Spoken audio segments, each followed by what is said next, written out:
Hi, greetings. Lyle Greiner here. I'm the one that forgot to jump on the Zoom yesterday. My apologies for that. If I would have been there with you, I would have probably told you about how Peer Ministry began. And I'd go back to a lady by the name of Dr. Barbara Varenhorst, Palo Alto, California, a school counselor. And one of the things she did is she kept asking her students, "Who do you go to when there's something going on in your life, or you recognize somebody that's struggling with some changes, choices, or challenges?" And she became very aware that they never ever said, "Well, you, Barbara." In fact, they almost always talked about a friend being one of the first people that they confided in. So her premise, why am I not giving skills to my students? And she began that. She began what she called peer counseling, began training youth to help other youth, became a statewide initiative in California, and then took off through schools all over the place in peer helpers, natural helpers, peer mediation, all those terms that kind of stemmed off of her work. Me, a youth minister in the Minneapolis area, would go when Barbara came to town to her trainings, and obviously I'm biased, but I fell in love with where it was taking our students. And what I discovered was that my students do far more youth ministry than I did, or any staff person or pastor, if you would. And just the fact that and for yourself, you know far more youth than I do or any of your staff do. You know what's going on in their lives. You know the great joys, but you also know the struggles that they're going through, and are probably one of the first people to be their caregivers and listeners. If I would have been with you yesterday, I would have asked you to raise your hand and just go through a little list of, well, just topics. How many of us know somebody, for instance, who's going through family changes? Divorce, separation, probably all of us. Drug, alcohol use, or somebody around them that affects their life greatly, probably all of us. Somebody that lives with a little bit more depression than others, right? And again, all of us. Anybody know anybody who struggles of any kind of relationship?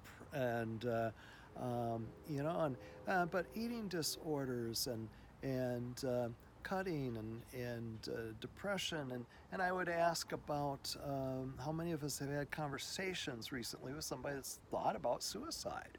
And my guess is, if you're like most groups, we would have been rather surprised by how many of us have had those conversations. Well, and then part of this is to say, how many of us wish we knew better how to help, or what to say, or what to do, and that would probably be all of us again. And so peer ministry is that. It's giving people some skills to know how to care, what to say, how to listen, who to turn to, and be able to work with people that we are in every day, everywhere, every situation. And so we're going to work on those. The training itself, we'll sit in a circle, no laser lights, smoke machines, no PowerPoints. We really are the curriculum. We'll do a lot of practicing of the skills, and I promise it's very youth-friendly, very interactive, and I hope you enjoy it. I hope that my purpose of being there is not just to do a day with you, but really to start, if you would, some opportunities for you to further train. That's why we have adults there, and who are going to help mentor and going to help in future trainings as you go through this. And and I hope that it's something that's very practical. We'll talk about in-house ministry, which means I hope that there's practicalities within your congregation that you get to use these relational skills, and we'll give you some samples and ideas of that and work towards that. But if you have in-house ministry, then of course you have to say, and I always love saying this, you have to have an outhouse ministry, right? And the outhouse ministry will be this. It will just be, again, how are you using those skills on the team, in the choir, at the school, at work, in the neighborhood, all the friends and all the people that you know around you. And we want to help track that with you, and encourage and be a resource for you as you help others and work with them.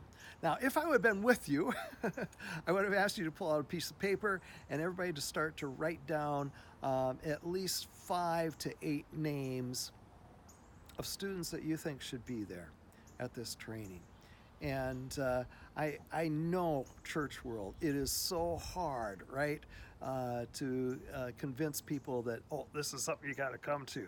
But it really is. And here's the purpose of jumping together and having a group meeting is it removes one staff person from being the only inviter. We need a number of people to encourage and invite and include. I do think this will be something that will help frame further develop kind of your church, your youth ministry, and the things that are going on with you. Now, that's a lot very quick. I would have asked you to share questions with me, which I can't do this way, but you certainly can. And please, through your pastor, if you want to ask questions, send me questions. I'll do my best to get back to you. Blessings. Have a great day, and we'll see. Oh, by the way, here, Dudley. Dudley has to say hi too there. Dudley was sitting on my lap this whole time. So blessings, you guys.